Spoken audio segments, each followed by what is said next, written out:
எனக்கு ஒப்பாய் வயசு இருந்தப்பே தெரிஞ்சுக்கணும்னு நினைக்க விஷயம் என்ன தெரியுமா? சிக்கன் ஹெவிசைட் ஓபன் என் வாழ்க்கையே மாத்திடும்னு.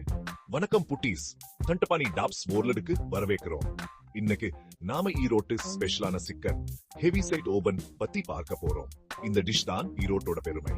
நம்புங்க, அந்த பேருக்கு ஏத்த மாதிரியே சேம் டேஸ்டா இருக்கும். ஜூசியான சிக்கன் ரகசிய மசாலா கலவையில் ஊற வச்சு பர்ஃபெக்டா கிரில பண்ணுது. புகையா காரசாரமா அட்டகாசமான பிளேவரா இருக்கும். இதுலயே பெஸ்ட் என்ன தெரியுமா? அந்த கிறிஸ்பியான மேல் லேயர், அதுதான் மேஜிக். ஒவ்வொரு கடிக்கும் போதும் அந்த கிரஞ்ச் ரொம்ப பிடிக்கும். அப்புறம் அந்த புளிப்பு சட்னியை மறந்துடாதீங்க, அதுதான் கெத்து. தண்டபாணி டாப்ஸ் ஓர்லட்ல இந்த டிஷ்ஷை செமையா பண்றாங்க. சிக்கன் லவர்ஸ் எல்லாரும் கண்டிப்பா ட்ரை பண்ண வேண்டிய டிஷ் இது. உங்க டேஸ்ட் பட்ஸ் ஆசையா இருந்தா லைக் பட்டனை தட்டுங்க. இன்னும் சுவையான சாகசங்களுக்கு சப்ஸ்கிரைப் பண்ண மறக்காதீங்க. அடுத்த முறை சந்திக்கலாம் புட்டீஸ்.